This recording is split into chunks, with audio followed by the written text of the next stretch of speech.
This is the Purple Passion Project with host and clinical sexologist, Dr. Stacy Friedman. This is your go-to podcast for raw, real, and irresistibly juicy conversations about sex, intimacy, connection, and everything in between. Whether you're feeling a little stuck in your love life, curious about what turns you on, or just craving conversations that actually matter, you're in the right place. So now, please welcome the host of the Purple Passion Project, Dr. Stacy Friedman.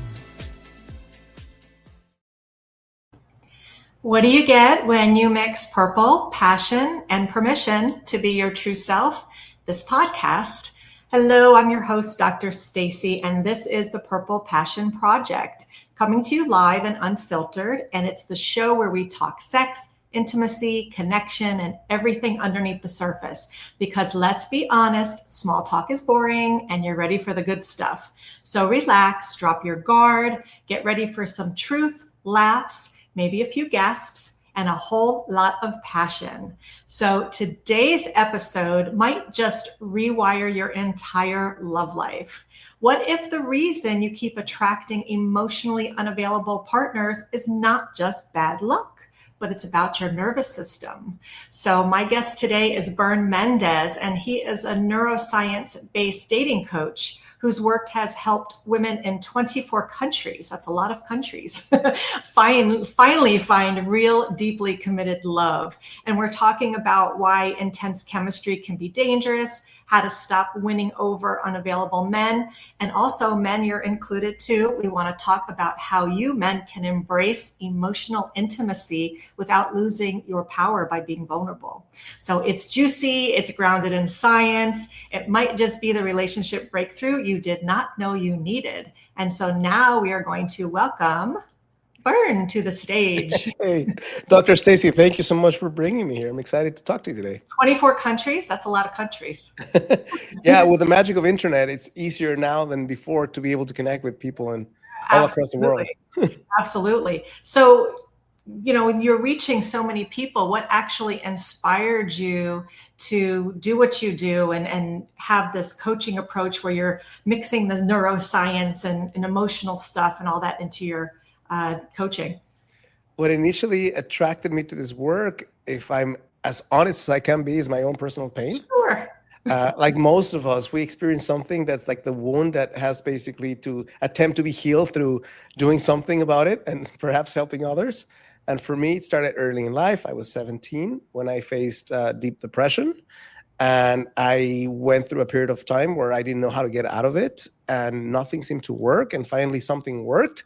And when it did, like a little light bulb came inside of me, feeling I have to teach this to other people. So I started from an early age, not thinking about intimacy because I didn't know anything about intimacy.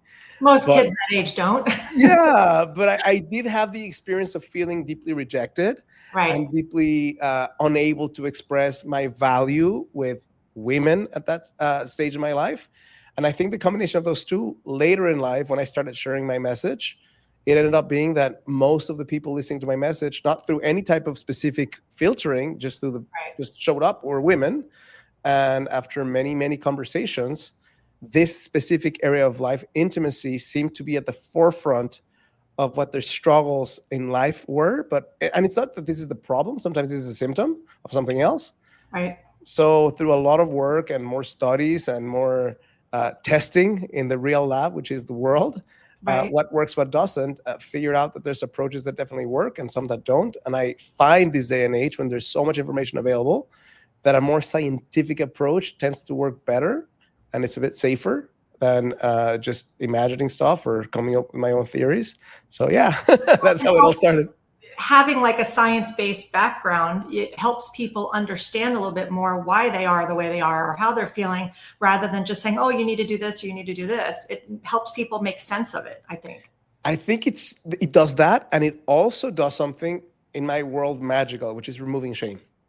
Because we're going to talk about it later, perhaps, but some of the things that I hear from my clients is the notion that maybe I'm attached to the wrong guy because my self-esteem is low. And you could look at it through that lens, or you could look at it through another lens, which is more biological. Right. And when you look at this as a challenge, that's basically your nervous system's involved in the process.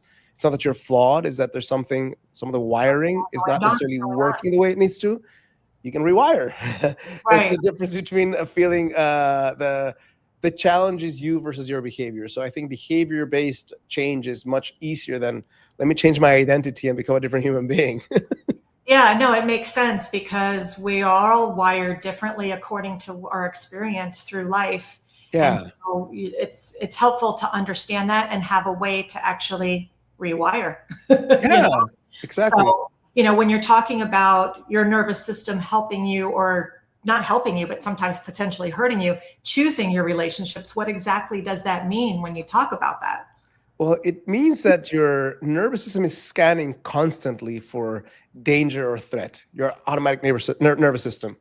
And that is typically based on not just what you're experiencing in the moment, but what you learned through early childhood. So, I mean, at a high level, it means that the decisions we make in love are not just cognitive, they're physiological.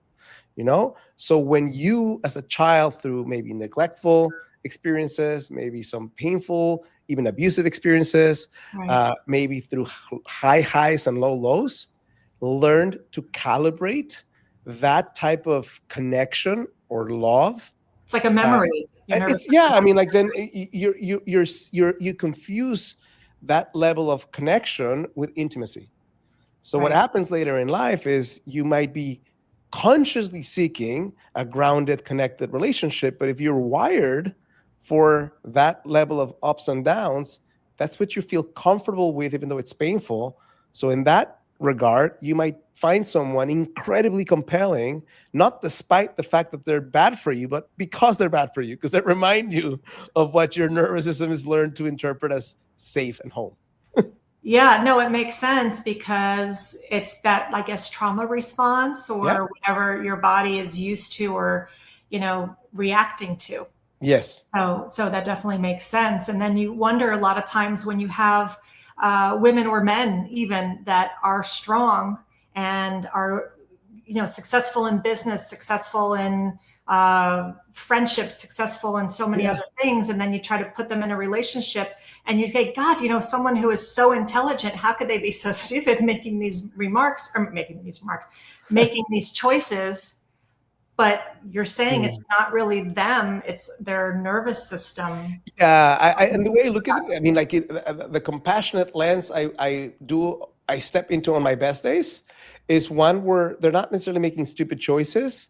They're making choices that attempt to solve a problem, or maybe to not have them in danger. I mean, it doesn't make any logical sense, but if you learn that it's unsafe to experience depth with someone, because if you were to experience that with your caregivers, they would maybe be incredibly disrespectful or abusive, then it's an actual smart response of your nervous system, even though it doesn't help, to be avoidant, for example, because you think that that's going to protect you from the pain you experience. So it's almost like it's an attempt to save you from pain, even though it no longer works. So there's some level of intelligence there, because at the end of the day, you survived as a child based on that response. It would have been very unsafe for that human being to act a different way, but times change and now you want something different. And without consciously becoming aware of that,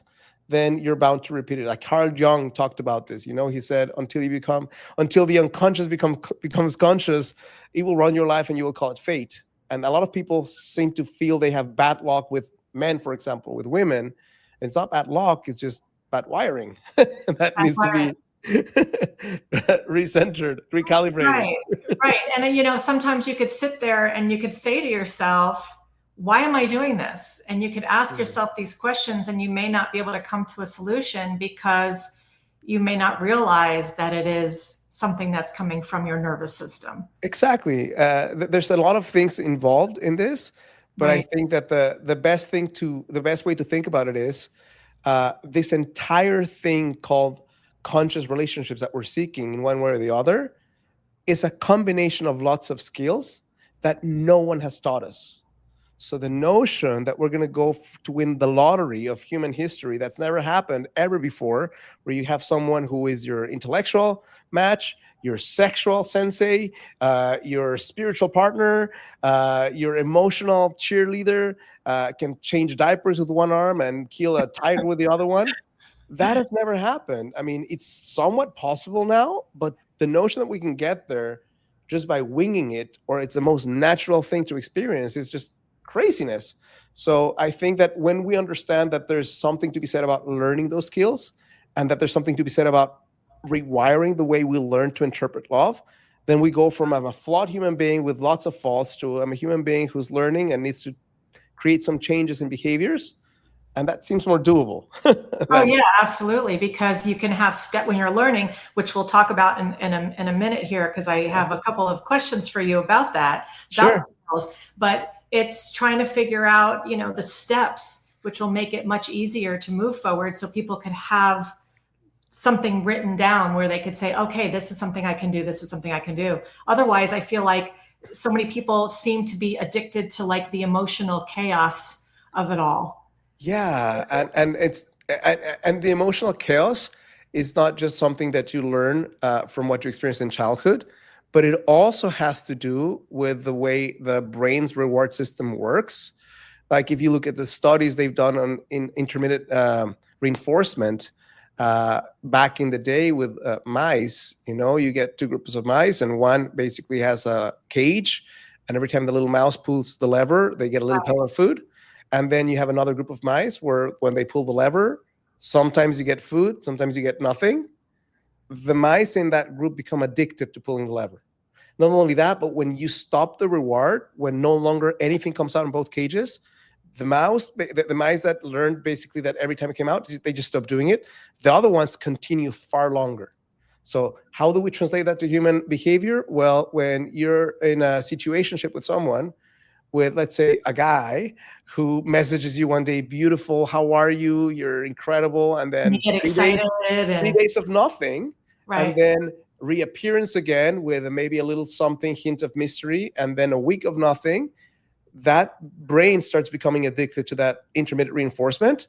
So that chaos is not just what you learn, but it's also these very addictive dopamine producing cortisol excretions. Literally and dopamine again. Like the whole cycle is addictive. So it's one of those things where it's when I talk to my clients, it's like that you don't have low self-esteem. You're experiencing a cycle of addiction right now.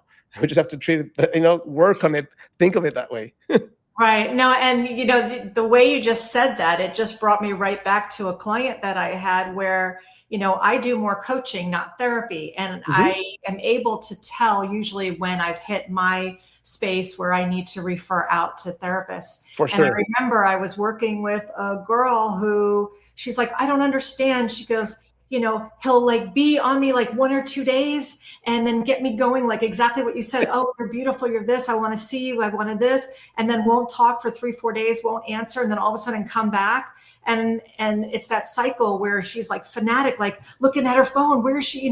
Where's that person? Yeah. And I said to her, you sound like you're in an addictive process where you're not understanding that this is not normal. I couldn't explain it as well as you did because I don't understand as much of the neuroscience of it, but it helps me realize, okay, I am in the right place when I say you need to go to therapy. Yeah, because the thing with that is when somebody's experiencing that, and again, there's a gradient. It could be really intense or it could be something more mild. But that's the same psychology that takes place when you go to a casino in Las Vegas. That's why the casino always wins. One more. Yeah, it's one more, and basically nothing. You lost $300, then you get 40 back, and your brain is like, ding, ding, dopamine production. I want to go for more. So you might lose a lot of cash, but you still think, you're going for more. So there's part of it. There's more aspects of it, but that's definitely a cycle that influences human beings, which is also part of why dating apps, if you don't have a system for regulating your nervous system when you use them, are equally addictive. It's like you're pulling the lever every single time you open the thing. Sometimes you get a genitalia that you don't expect from someone, and sometimes you get an incredible guy who wants to take you out on an amazing date. So you get the carrot and the stick, and that You get a mystery. lot more carrots before, Yeah, for sure. I went through that after my divorce, and I'm just like, does anyone not send dick pics anymore? Come on, please already. Yeah. All right. Well, on that note, I'm just going to take a quick commercial break. And when we come back, I want to talk about some of the skills that you were talking about prior that we could potentially learn. So we'll be back in a minute. Looking to reignite passion, deepen intimacy, or overcome challenges in your sex life? Meet Dr. Stacy Friedman, a clinical sexologist and certified sex coach with over 20 years of medical and coaching experience, dedicated to helping individuals and couples build more connected, confident, and satisfying intimate lives. From performance anxiety and desire mismatch to communication struggles and curiosity about pleasure and identity, Dr. Stacy creates a safe, judgment-free space for real transformation. Her unique blend of medical insight and compassionate coaching welcomes all, whether you're single, partnered, poly, queer, straight, exploring, or rediscovering yourself. Through one-to-one coaching, she helps clients explore their desires, break through barriers, and embrace a more empowered sexual self. And the best part? She offers a complimentary 15-minute consultation to ensure it's the right fit. Visit drstacyfriedman.com to schedule your free call today. Dr. Stacy Friedman, where her passion is to help you create yours. And we're back. We're here with Bern, and we're talking about relationships and how it relates with neuroscience. And, one of the things that I had read on your profile is about talking about like intense chemistry. Yeah. Sometimes you'll have like these explosive sessions in bed with people and be like, oh my God, this was mind blowing. But yet a lot of times that could lead to chaos, and a lot of different types of relationships can go in all different directions. But you think because it's so intense that it's the right thing. Why does it feel so good? And why does it often lead to not so good? Well, it feels so good because there's so much happening inside. I mean, like if you take a look maybe at someone like Helen Fisher, who studied a lot about the biochemistry of love, and you look at maybe studies that they've done, and she's not the only one. It's been replicated with other researchers around the world, where they take someone who's recently fallen in love with someone, and they take a cocaine addict, and they look at the brain. Same areas are activated. There's very similar experiences. Yeah, there's very similar experiences taking place. So it's something that when you're going through it, because of all the neurochemicals taking place, you hyper focus on someone, and you tend to see, imagine that you wear rose-colored glasses, basically, metaphorically speaking. Right. So you can see, you are hyper focused on that person. You anticipate. You get adrenaline. And there's so much happening inside that you can tend to miss some important warning signals, because there's a part of you that kind of gets it. Yeah, red flags. But the other part of you, like, I want more.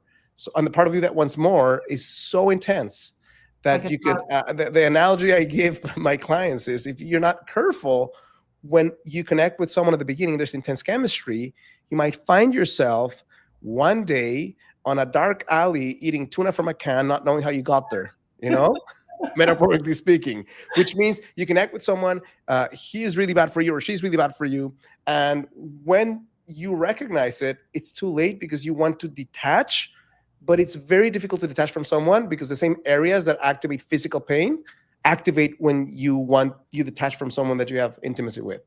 So I really talk about, I think that we're in an age where people can be as open as they want to be. And in my world, it's still very important to have some parameters in place, so that those attachments that are of the really challenging kind of take place, like taking longer to get to know someone, definitely plays out for the best for most people when it's physical intimacy, and sexual intimacy even more, because there's going to be more intense of everything that takes place inside.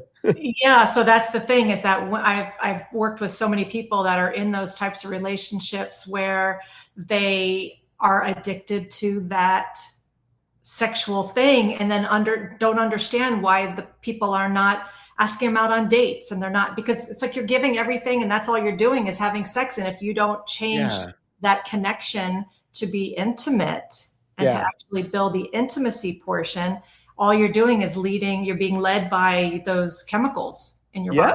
I think that it really, so the advice, because typically somebody was asking me the other day in an interview and said, well, what advice do you have for someone who wants a short-term relationship and they come to you as a client? It's like, I typically don't have people who come to me saying, I want a short-term relationship. Help me with that, because that's so much easier to experience. But I do have people who went through lots of short-term relationships or situationships and finally said, I've had it. It felt fulfilling at times, but now it's like empty. So I want something deeper. So for that type of audience, which I think is the majority of people probably who listen to you, who want something deep versus something short-lived, a weekend boyfriend, for example, they want a long-term life partner, then it's getting to know someone. There's something that there's a factor in the equation that can never be replaced, which is time. Mm-hmm. You can have more conscious communication, and that can definitely enhance things, but there's nothing that will make up for having spent time with that human being, seeing them in good times, bad times, how they react when in different seasons of life. So if you take the approach of less is more at the beginning, then you sometimes will never get to the stage of having sex with that person because you've determined they're not good for me. So connect. You're saying don't sleep with someone on the first date? Yeah, for sure. I would say not sleep. I don't like that. Here's my recommendation. If you want a long-term relationship with someone, create exclusivity before you do that, because then you get a chance to know. Because imagine that you connect with someone and that person's sleeping with 3 other people. Just from a purely just health standard, that might be challenging. But also, if you start falling for the person and then you find out that that's happening, even if initially it's just something. I mean, how many people do we all know who started something passionate thinking is just a fling, and they find themselves 2 years later unable to detach from someone who's like not just not good, but really bad for them. Their self-esteem. A lot of people, I'm sure. Yeah. A lot of people. So, after having this mind-blowing sex and thinking that, oh, maybe we met the one, you're talking about that, we need some skills it's an art. Intimacy is an art. And so when you say that we want to practice it like that, what does it really take to create this emotionally charged connection versus just sexually? What are some of the tips and some of the things that you tell people to do?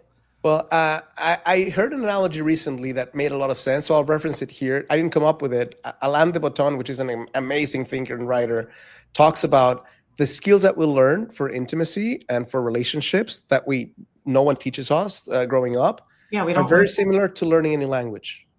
And the reason why I say this is because learning a language for some people is really easy, but for most of us, it's not the easiest thing if we didn't learn it growing up.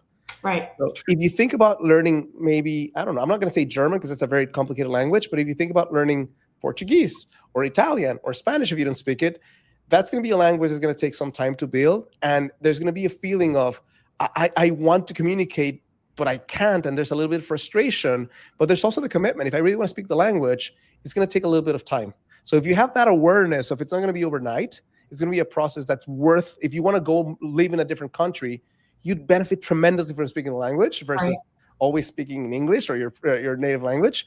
So that's the frame. And then in terms of skills, what's it take? It's going to be a combination of different skills. There's the skill of self-awareness would be the start of the whole thing, because you can have communication skills, you can have other types of skills. If you're not regulated as a human being, then everything else is going to feel faulty. It's like wearing, I talk about this elegant exercise of dipping a pair of Chanel sunglasses in dog poop, putting them on, and then you're looking at the world with those lenses thinking that the world is brown. That's what equates not attuning to your own self and not regulating as a human being. So I'd say the first skill is self-awareness and self-regulation. Without those things, all the other skills are going to be faulty. When you have those 2 skills, which is something that's it's a practice for life, then learning to attune to another human being is incredibly important. And that means not just what they're saying, but how they're saying it, their nuanced self-expression, the ability to listen compassionately. It's like to read a human being and to relate back what you're sensing and feeling and engage if you're on the same page or not. Again, another amazing skill. Yeah, you said relating to a human being and listening. There's so many people that as soon as you start talking, right away you get defensive rather than just listening and trying to understand what that person is feeling or Yeah. thinking and being compassionate about it. That's important. Yeah, and I think that this happens sometimes, uh, as I said, because nobody's teaching us these things growing up. But so that would be one skill that we need to learn to attune to somebody else. There's the skill of repairing an interaction. The number one skill you're going to have to practice a million times in your life with someone is things are going to not go well, and you're going to have to come back and reassess what happened and make it better. If you don't have that skill, or if you come from a frame that's basically I'm right, you're wrong, then doom and gloom ensues a relationship. So that's Right. another skill. Attraction is a skill. There's a difference between entering a relationship and having something sustained versus putting yourself out there, which is incredibly vulnerable and incredibly challenging and risky at times. And how do you connect just enough to where you can be open, but not more, where you can basically are emotionally naked in front of people that don't deserve your nakedness yet, Yeah, So, you don't want to go and share like your entire life story with someone that you just meet. yeah, That time to give pieces and pieces and allow that vulnerability to blossom. that's And like a dance, It's the dance of vulnerability. It's 1 degree more vulnerable, 1 degree more present, 1 degree, exactly. It's a back and forth. And then through time, which is the other factor, being able to gauge, is this person really safe? right. Are they just saying what I want to hear so we can sleep together? So that's another skill, So there's attraction, there's attunement, there's repairing interactions, there's the ability to communicate and express needs, which again is in something super vulnerable to do because they might reject you, they might say no. So how do you express a need as a request versus a complaint? A lot of people like to. A practical example: you can tell someone, "You hurt me so much the other day when you said this." To I remember, or I think this is what happened, and I didn't appreciate it. Would you mind, please? Similar, but you're coming from a frame that's more reference to yourself. You're also coming from the humble position that you don't own truth. If you say, you did this to me, no, I didn't, and there's a piece of You're conscience for pointing 40 blame, minutes. and right away Yeah, that's just going to cause the person to be defensive. exactly. Yeah. Yeah, no, that's great.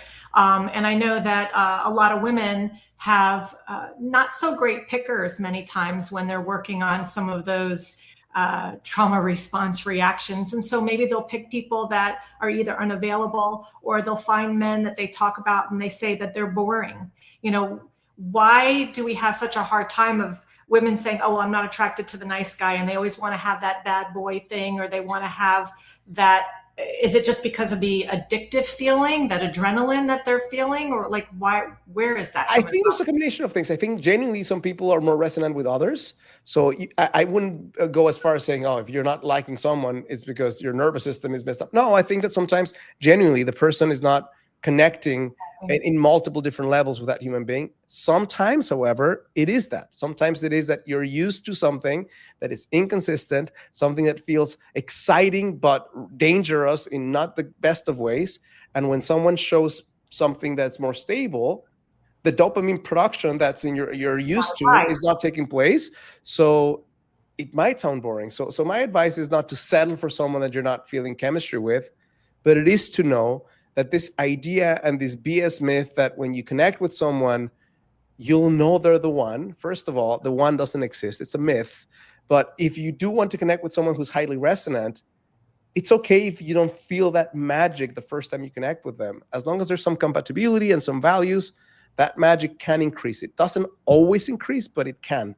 And if you and I see a lot of people who are secretly optimizing for emotional intensity and for chemistry. And when they connect with someone who's an incredible potential partner, but they don't feel that surge of explosions, the angels didn't sing and their heart didn't explode, then they say, oh, that's just, I could never see myself with that person. And I ask those people to question their beliefs. Your brain doesn't always tell you the truth. Sometimes it tells you things that are not true, but you can choose to believe. So if you take a bit of the approach of more time to get to know someone and also getting to know more people at the same time, because that also matters. If you're only connecting with one person, then you have all your eggs in one basket, and especially if you're not having sex with that person, you're risking a lot in that moment by 3 months go by, you find something negative about the person that's really a deal breaker for you, you start from zero again. Where if you're connecting with 2 or 3 people who are conscious, then you all get a chance to decide who's the best fit for each other. Yeah, and I think that so many people will, like you said, get together with somebody and not feel that right away. And I know, like, so many people I talk to that are dating, they'll look at a picture and they'll be like, oh, I'm not necessarily attracted to the person. So many of the people that I've wound up connecting with or been in relationships with are people that I've met in person that I've given opportunity, because you can't just tell from a picture. Yeah. You know, they're kind of going on the surface and seeing like, oh, that person's hot or whatever. And then they get all excited. But if you have that opportunity to get to know somebody, a lot of times it's that, I mean, I know they say that beauty is skin deep, but it's true. Like, you could be beautiful on the outside and not on the inside. Yes. So it's important to give that person the opportunity to woo you.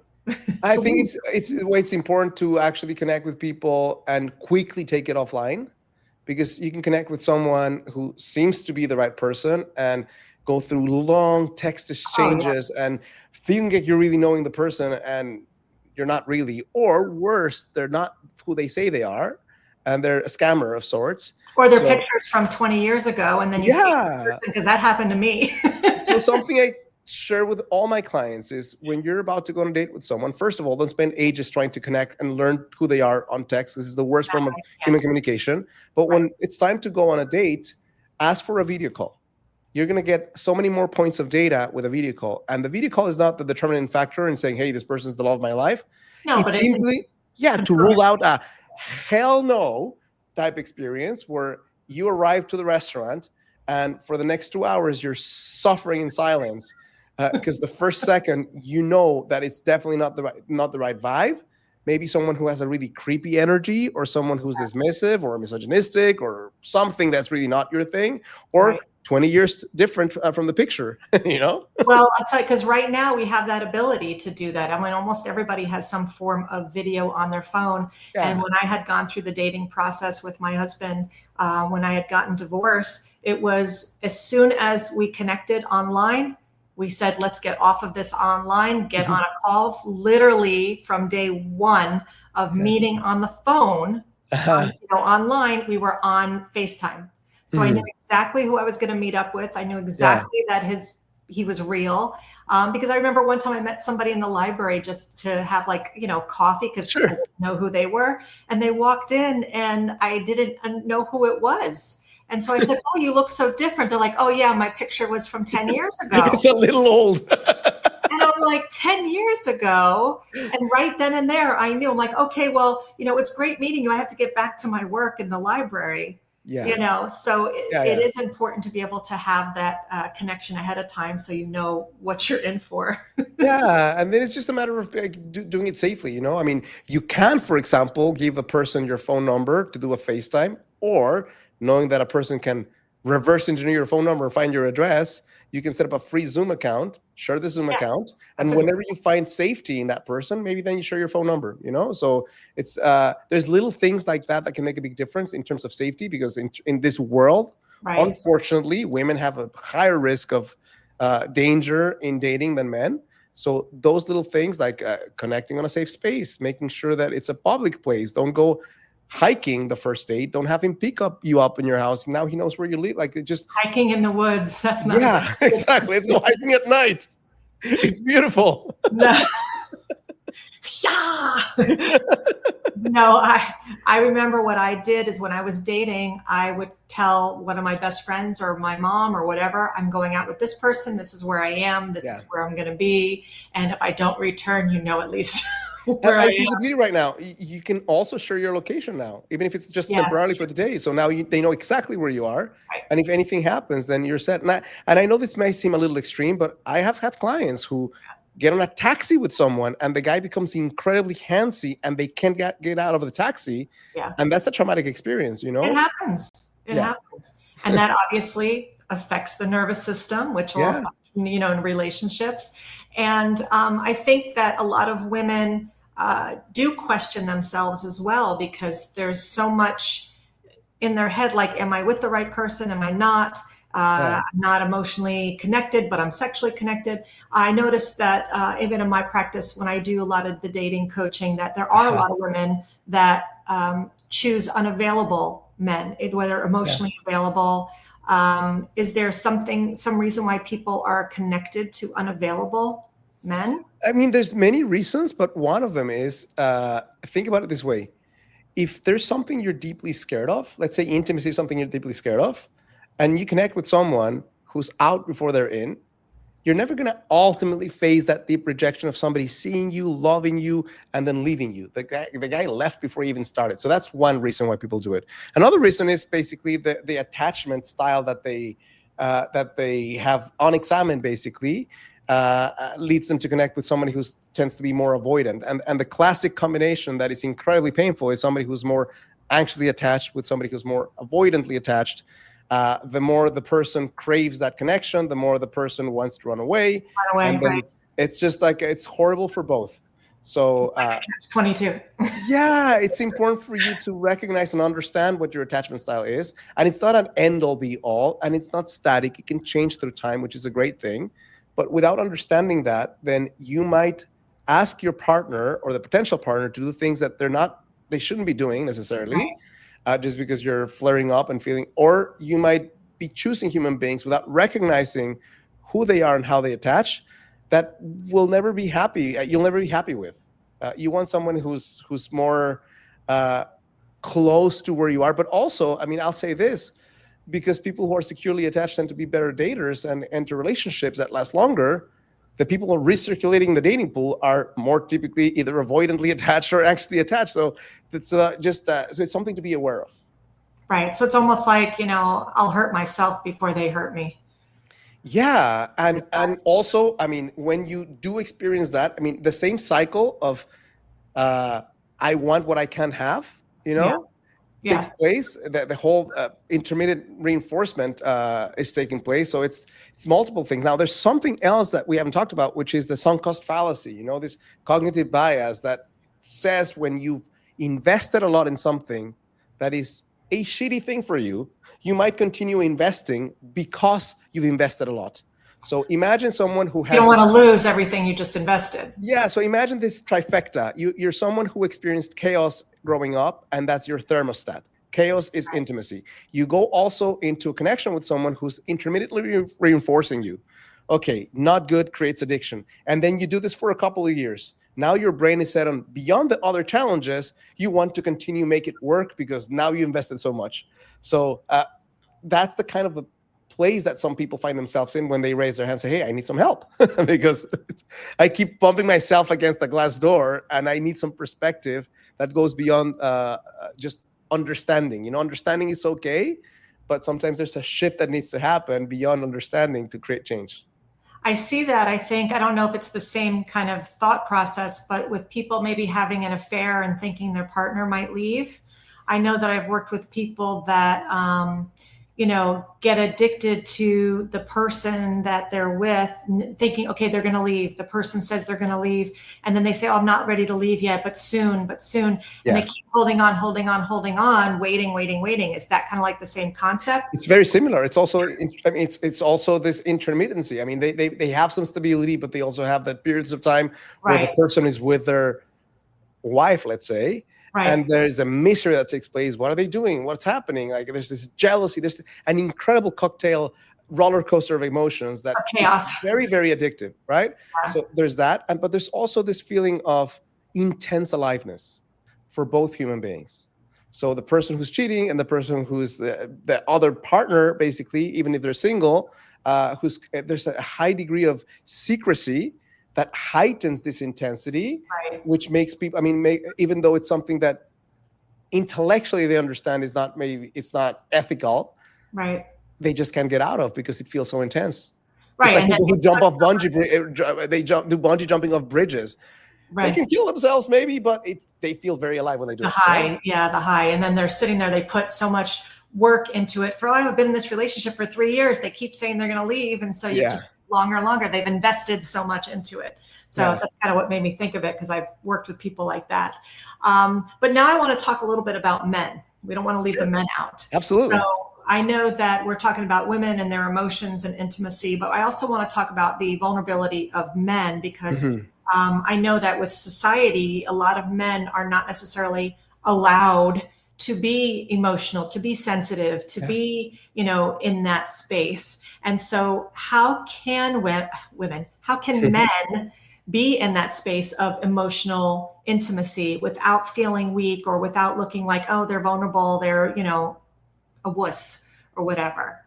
I think it's a multi-part answer, but I'll say here's a beginning. I think a beginning is understanding that this is something that you primarily do for yourself because you understand at some point in life, you understand that carrying the weight of the world on your shoulders It's is not worth more than any human being can bear. So if you recognize that there's a feeling of lack of freedom in your connections. There's all these emotions that are being felt in your nervous system, in your stomach, in your chest, and you can't get them out. And you're starting to suffer, and your connections with your children are starting to suffer. Your connection with your family is starting to suffer. Obviously, your connection with women is starting to suffer. Then that's like the first line of saying, you know what? There might be a better way than what I've been taught is strength. And I don't blame the men for this because they've been learning from the moment society. of birth. Yeah. Strength is stoicism, and stoicism not of the nuanced kind, but stoicism of the kind of don't express what you think, what you feel. Boys don't cry. You're weak. Women reinforce that a lot, which I have to yell at some of my clients because they're like, oh, but he'll sometimes cry. And I'm like, it's okay. That shows strength that he feels vulnerable and sensitive enough and emotional enough to open up to you. I think one way to start is connecting with men who are on the same type of path of growth. I mean, there's something magical that happens when a group of men sit with each other and they are real and express what they think and feel. That's a good beginning. Because when you witness in the group of maybe 10 men, one man who stands up and starts talking and naturally starts crying, You the can feel rest of the men feel this normalization of it's okay. And I also feel something about it's something really powerful that happens with I that. So just I got think, goosebumps. yeah, I mean, It's it's really powerful. powerful to be in presence of someone who's so courageous that they can speak their mind without having to guard themselves against the judgment of others. Now, if that group is also holding space for them, then guess what happens? And it doesn't have to be a group of 10 people. It could be just one person, where you say, here's what's going on in my heart. Here's what's up. Like therapy is incredibly helpful for this because a gifted therapist will co-regulate with you and show you basically the space of safety and inquire and ask good questions to where you can maybe for the first time in your life have someone who's not judging you, who's open-hearted, holding space for you, where you can practice that rewiring and then by nature of doing it there, be able to replicate in the outside world. But I will say that as a man and a man growing up in Mexico City, of all places, that basically has a very defined way and very, I would say, archaic and way of looking at masculinity, for the most part, where gay people are a disease, not now, but I mean, back in 1975, that was the thing where anything, it just, there's a lack of nuance that's just big in Latin America, I would say, as a whole. Right. And learning to, I feel blessed to have a mom that sat me down from the moment I could speak to say, hey, how are you feeling today? And what was good in your day? And I was like, that's something I learned, but not everybody learns that way. So to be able to understand that it's incredibly, I'll give you this analogy. Imagine that you have a cell phone and that you start your day with your cell phone, and nowadays cell phones batteries tend to run low. After a couple of years of using your phone. So imagine you start your cell phone day with a battery that already has 30% of the battery or 40% of the battery gone. You're not going to last your day with a battery because it's going to die before the end of the day. You're going to have to recharge. That's what it feels like to not express your emotions as a man. You have all this energy that's being used in the background of those maybe of your cell phone without being able to express it. So I think it's a healthy thing to be able to know and learn in small ways, because it's not like let's go streaking metaphorically speaking, but take off your hat, and see what it feels like. And then when you feel safe, take off your scarf, and then it's like one step at a time, Right. being open. And it's, nice that you say therapy because a lot of people especially that are masculine, are like, I'm too good for therapy. I don't need therapy. Therapy is for, people to share emotions. Crazy people. Right. And that's not me. And so to normalize therapy, to normalize the fact that you can be emotional and sensitive is something that, like you said, can take off so much pressure off of a person and allow you to be true and real in a relationship. Because otherwise, I mean, there's about I think within midlife men and women, I don't know the exact statistic right now, I have it in my research, but it's about maybe a 12 to 15 point spread maybe between women doing therapy and men being lesser of the two. Right. But I think those guys who are doing it are learning that they are much more in tune with themselves, that they are far more attractive to women. Right. And they're much more on demand. So I think that it's from a selfish and selfless perspective, both.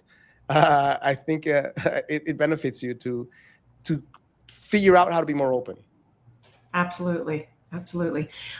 So I've heard, and I've actually been told when I was younger as well, I want to switch back to the women a little bit. Yeah. And, some of the women may feel that they might intimidate men. Mm-hmm. You had mentioned something about the intimidating men narrative in your profile. Sure. And what exactly is behind that? Because I know when I was younger and I was dating before I was initially married, I was always very strong and open-minded and assertive.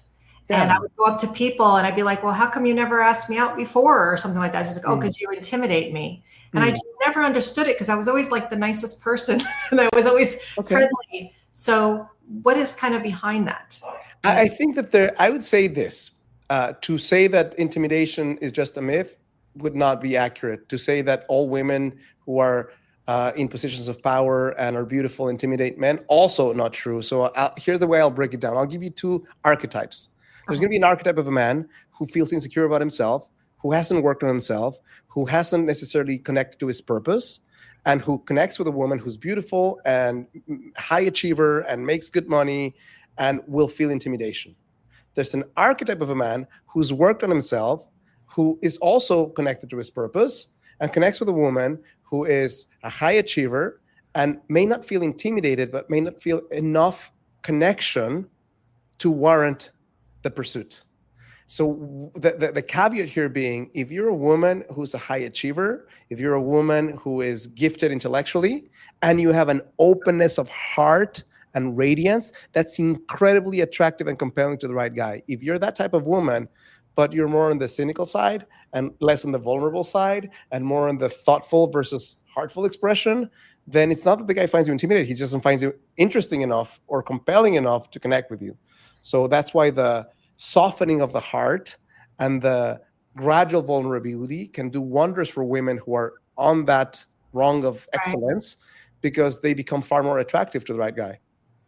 That's interesting. Yeah, because I always wondered, and I always, after thinking about it and what you said, is a lot of times it's the lack of the confidence maybe for the men to feel worthy enough. So that's something they would have to work on and be able to connect in that way. Because I just remember when I was younger, I was just say, my boyfriends would be like, yeah, you were just intimidating. And I'm like, what did I do wrong? Because I always would put that on myself. Yeah. So I would say this, there is that group of men who need to work on themselves to be able to not feel less than for somebody who makes more than them, for example, or someone who has maybe more degrees than they do. And there is also that other side of things where they're just not necessarily connecting to that aliveness and that. Because I have clients who say, hey, we talk about, do you go out? And yes, I do go out. Do men approach you? No. Why do you think that is? It's my age. Like, it's not your age, and it's not even your clothing or your looks. It's your degree of openness, your degree of making eye contact with people. Being approachable is a skill, Yes. The little flirts, the eye contact, the smile. Yeah. So the more open you are, the more you'll be able to, in natural environments, in my way of looking at life in 2025, it's not been always the way, but I think in 2025, far outpace in terms of your ability to create the best connection versus online. Online works and can be very effective. And I have many clients who found their guy online And I also find more and more this day and age that women are exhausted and depleted by dating apps because they're not the same thing that they used to be. And if we don't have a strategy for connecting with people in real life, then we're at the mercy of the algorithm. Just go on like this, swiping, swiping. So we need an approach that includes both online, but also offline, intentional offline, curated offline, not just going anywhere, but going to rooms where the people who are in those rooms are already filtered by the nature of the room. And you have a higher chance of meeting someone who's like-minded and shares the same values. Sounds great. Great tips. And I think a lot more people need to learn the online dating a little bit better. For sure. Because I mean, the thing with online is the most important rule to learn if you're going to do online is that you need to know that you'll find at most 1% of people who are compatible and alike. If subconsciously you even have a 20% rule in the back of your mind saying, yeah, I mean, you've lost before you become, because then when you go and connect with 10 people who send you a dick pic back to back, then you say, this is broken. It doesn't work. It does work. You have to go through 90 more, perhaps. You go through 90 more dick pics. And not necessarily dick pics, but guys who are going to say "sop?" and send you an emoji instead of a question. And you ask them a question and they reply with nothing. So I would get like a hi. Yeah. Like, oh, your profile smile looks great. And then I would not get a response. It's like, you could at least just say, thanks, appreciate it. Have a good day. Yeah. So because there's going to be a lot of energy, I mean, that needs to take place. I mean, and there's other things you can do, obviously, to stand out more there. Right. But the first thing is knowing that it's a long game. It's not an immediate thing. And that if you know with the mindset it's only 1%, then you don't get discouraged early on and throw in the towel. The other thing I'll say about online is that you need to be able to use it in spurts. If you have your app open all day long, it will be a miserable experience. Yeah, no, that sounds good. Because I had met my husband online and I had that practice too in meeting all these different people. So it was crazy, but it was fun. It was fun. So we're going to take one more quick break and then we'll come back and finish up our conversation. Let's talk about toys. No, not the ones from your childhood. We're talking about the ones that make your bedroom way more fun.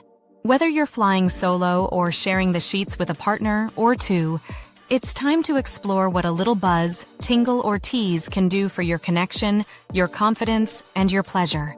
Dr. Stacy isn't just a clinical sexologist and certified sex coach. She's also your personal guide to a whole world of adult play.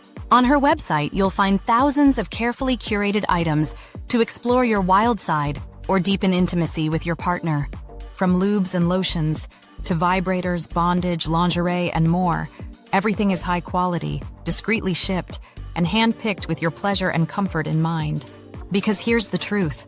Pleasure is healthy, toys are normal, and adding a little spice to your love life can actually strengthen your relationship, improve communication, and boost your overall well-being.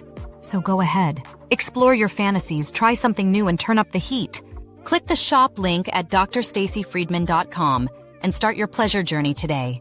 Dr. Stacy Friedman, where passion meets play. We're back.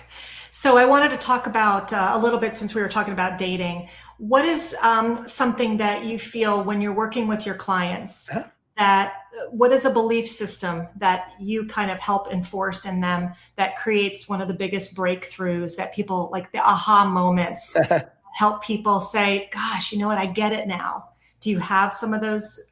Yeah, I would say the one meta belief that I think really impacts the way my clients are able to step up and get what they want is that notion and separation that the love they want is not the most natural thing in the world. Like, we've been led and indoctrinated with the idea love is just natural. It will happen when it's time. And God knows how many people have listened to that bad advice and find themselves at 40, 50, or 60 saying, well, that natural time never came. So I go more on the belief is this is not the natural thing, but it's something that can be learned and definitely experienced if we're willing to put in the time and the energy to learn the skills. So another one I would say, belief that I help my clients is one where love is not the easiest thing to experience, but it's also not rocket science and it's not pulling teeth. You know, there's a point of diminishing returns in any relationship. And when you find yourself asking your therapist and your mom and your family, why do they do this all the time? Maybe a sign they're not the right person for you.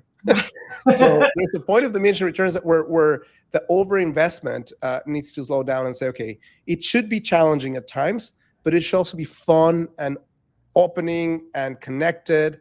And when you connect with someone who, for the most part, doesn't create that, I don't care how awesome their resume is or how many boxes they check, they're not a good fit for you.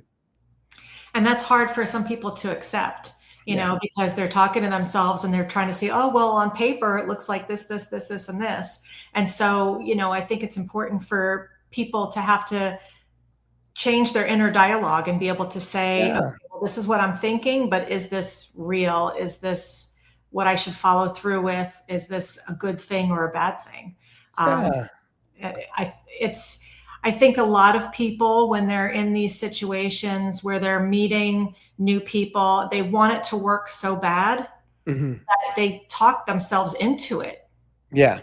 You know? It's that belief in scarcity, in unnecessary scarcity. There are elements that are challenging in dating, especially for successful midlife women these days.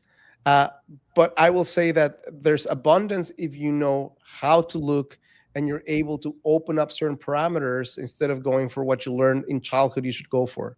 You know, if you're open-minded, if you are able to recognize your blind spots, which is why it's so helpful to work with someone, because you can not bump yourself against the glass door all the time. There's a way to open it, and here's the key, you know?